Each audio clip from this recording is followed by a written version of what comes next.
Myself, Mohammad Aftab Ahmed. I am studying medicine at International University of Kyrgyzstan. आज हम discuss करेंगे check Republic में medical PG हासिल करने का तरीका, यानी अगर आप मेडिकल रेजिडेंसी के लिए अप्लाई करना चाहते हैं चेक रिपब्लिक में। पहले मैं इस कंट्री के बारे में बता दूं कि ये एक यूरोपियन कंट्री है, लैंडलॉक्ड कंट्री है जो यूरोप के अंडर आता है।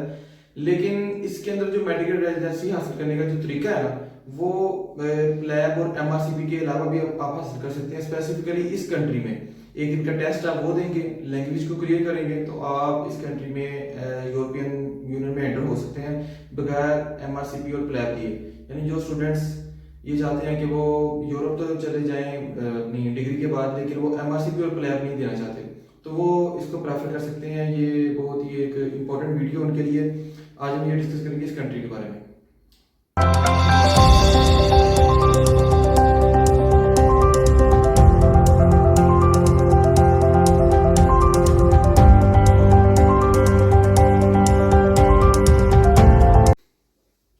How to get medical PG in चेक रिपब्लिक, ए यूरोपियन कंट्री। वैसे पढ़ने से लगता है कि लिखा हुआ है चेक रिपब्लिक, लेकिन इसकी असल जो प्रोनाउंसिएशन है ना वो है चेक रिपब्लिक। तो इसमें मेडिकल रेजिडेंसी के लिए अप्लाई आप किस तरह कर सकते हैं।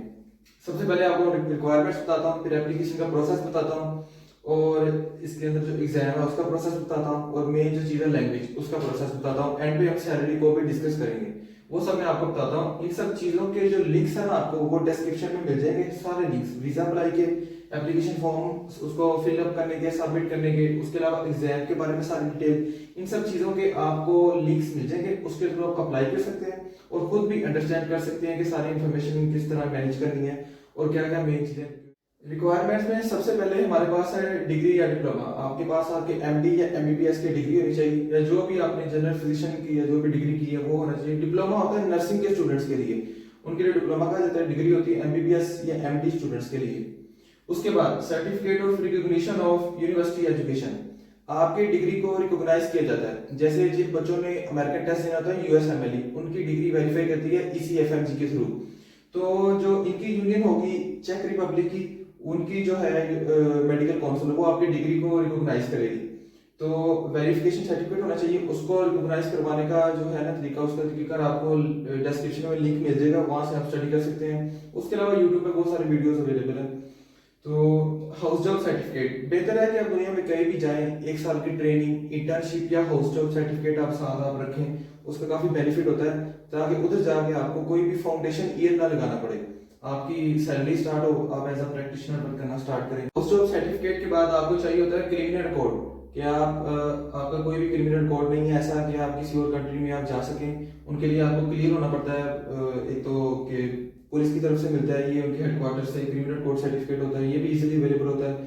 और उसके अलावा आइडेंटिटी कार्ड या पासपोर्ट की कॉपी चाहिए होती है, A+ कॉपी जो होती है ओरिजिनल भी चाहिए होती है। उसके अलावा are documents must be translated in चेक लैंग्वेज, इनकी जो लैंग्वेज है उनके अंदर ट्रांसलेट होने चाहिए, सिवाय इनके आइडेंटिटी कार्ड की। आपके आइडेंटिटी कार्ड के अलावा बाकी सारी डॉक्यूमेंट्स चेक लैंग्वेज में ट्रांसलेट होने चाहिए।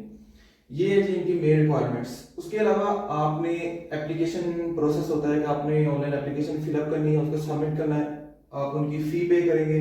उसके बाद उनकी मिनिस्ट्री के पास आपकी डॉक्यूमेंट्स सारी जाएंगी, तो फिर आपको प्रोसेस स्टार्ट होगा।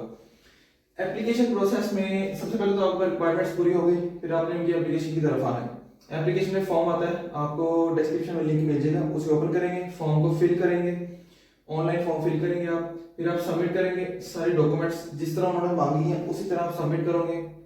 उसके बाद उनकी फी है 3000 चेक क्राउन, ये उनकी करेंसी है, चेक क्राउन की करेंसी है, तो 3000 ये आपने उन्हें पे करनी है ऑनलाइन। उसके बाद उनके पास आपके डॉक्यूमेंट्स चली जाएंगे, वो आपकी डिग्री को रिकॉग्नाइज करेंगे, फिर आपको मेल के थ्रू बताएंगे कि आप एग्जाम देने के लिए एलिजिबल है। साल में जब भी एग्जाम होता है तो मेनली 2 बार एग्जाम होते हैं, तो वो सारा कुछ डेट वगैरह बता देंगे आपको, इतना टाइम आप इसकी प्रिपरेशन करें। इनका जो एग्जाम होता है ना वो होता है एप्रोबेशन एग्जाम।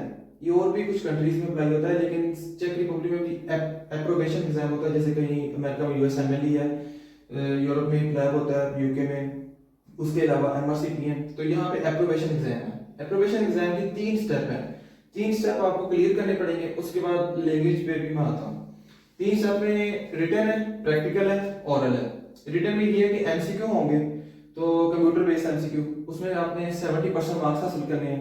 इसमें क्लियर करना लाजमी है। उसके बाद प्रैक्टिकल होगा, प्रैक्टिकली क्लिनिकली आपसे वो पूछेंगे कुछ प्रैक्टिकल बेस स्टेशन होते हैं, जैसे एनएलई में स्टेशन थे पार्ट 2 में, इसी तरह इसमें होंगे।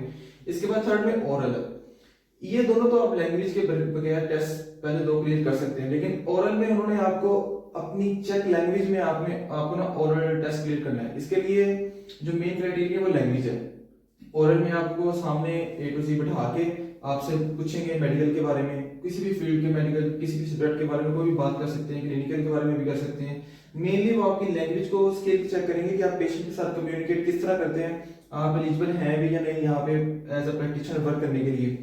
तो ये उनका मेन है। लैंग्वेज में ये अपनी चेक लैंग्वेज करनी है। मैं आपको बताऊं, चेक रिपब्लिक में मेडिकल रेजिडेंसी अप्लाई करना कोई मुश्किल काम नहीं है, बहुत आसान है। इधर मैंने पहले भी वीडियोस अपलोड की हैं डेनमार्क के बारे में, लग्जमबर्ग के बारे में, और आइंदा भी आती रहेगी वीडियो, लेकिन ये सबसे आसान है। अगर आप MRCP या ब्लैक नहीं देना चाहते, सिर्फ आपको लैंग्वेज पे अबूर हासिल होना चाहिए। अगर आप वाकई में यूरोप जाना चाहते हैं, यूरोप में एंटर होना चाहते हैं, तो कंपलसरी है for oral exam. Oral exam में आपका उन्होंने लैंग्वेज टेस्ट भी साथ लेना है। लैंग्वेज अलग से टेस्ट कोई नहीं होता, सिर्फ उन्होंने ओरल एग्जाम ही इसलिए रखा है कि आपकी लैंग्वेज के टेस्ट भी हो जाएगा और आपकी स्किल भी पता चल जाएगी पेशेंट के साथ कम्युनिकेट करने के। और जो प्रैक्टिकल एग्जाम होता है इसमें ट्रेनिंग होती है क्लिनिकल। तो लैंग्वेज कम से कम B2 लेवल, लेकिन आप जितनी अपने आप को फ्लुएंट करते जाएंगे लैंग्वेज में, उतना आपके लिए फायदा जाएगा। प्रोफिशिएंसी टेस्ट के तौर पे आप इसको लें लैंग्वेज के बाद अगर हम सैलरी की बात कर लें डॉक्टर्स की, जो एक मिनिमम अमाउंट से लेकर मैक्सिमम अमाउंट तक के 50,000 चेक कराउंड जो है, ये उनकी जो मिनिमम डॉक्टर की सैलरी यहाँ से स्टार्ट होती है और 2.5 लाख तक जाती है। एक कंसल्टेंट की या प्रैक्टिशनर की सैलरी 2.5 लाख चेक कराउंड। ये आप अगर आप इंडिया से अप्लाई करना चाहते हैं, अगर आप पाकिस्तान से अप्लाई करना चाहते हैं, बांग्लादेश से, नेपाल से, तो आप अपनी करेंसी के हिसाब से चेक कर सकते हैं। वैसे पाकिस्तान की ये बनती है एक चेक कराउंड पाकिस्तानी रुपीस 8 से 10 रुपीस के बराबर है एक चेक कराउंड। हालांकि वैसे तो यूरोप के बहुत सारे जो है शहर उधर चलता है यूरो, लेकिन यहाँ पे इनका चेक कराउंड चलता है अपना। और ये इसका जो पुराना नेम था ना वो बोहेमिया था, जो कि एक सिंगर भी है, लेकिन इनका बोहेमियन नेशन है ये। वैसे मैंने हिस्ट्री बताई है। तो ये सैलरी, ये इधर जाना कोई ऐसा मुश्किल काम नहीं है। सारे जो लिंक्स है ना आपको वो डिस्क्रिप्शन में मिल जाएंगे, उनके थ्रू आप अप्लाई कर सकते हैं। और लैंग्वेज टेस्ट अदर से एक अलग लैंग्वेज टेस्ट नहीं है इधर। जो आपका एग्जाम में तीसरा टेस्ट है ना ओरल, वही आपका लैंग्वेज टेस्ट है, और आपके पेशेंट के साथ जो स्किल है वो आपको चेक करेंगे वो। तो ये था सारा process, how to get medical residency in चेक रिपब्लिक और how to apply for PG in चेक रिपब्लिक। इसके अलावा जो भी लिंक्स डिस्क्रिप्शन में होते हैं, कुछ होते हैं स्टूडेंट्स या कुछ ऐसे कंट्रीज के लोग होते हैं जहाँ के लिंक्स ओपन नहीं हो रहे होते, वो लोग बाद में कमेंट करके बताते हैं या व्हाट्सएप पे बताते हैं कि हमारे लिंक ओपन नहीं हो रहे। वो कभी कभार मसला आता है, आप अगर VPN लगा के ओपन करें तो ओपन हो जाता है। तो इस तरह आप चेक कर सकते हैं। और ये जो हम इन्फॉर्मेशन बताते हैं ये बहुत थोड़ी इन्फॉर्मेशन होती है। इसके अलावा भी लोगों को बहुत सारे मसले मसाइल होते हैं, किसी की डिग्री का मसला होता है, या किसी क्रिमिनल कोड नहीं बन रहा होता, या लोगों को प्रोसेस नहीं पता होता, तो आप यूट्यूब पे सर्च कर सकते हैं इन सब चीज़ों को। और हमारा मकसद होता है आपको गाइड देना कि ये भी एक कंट्री है जिसको आप एज ए चॉइस रख सकते हैं MBBS के बाद या MD के बाद।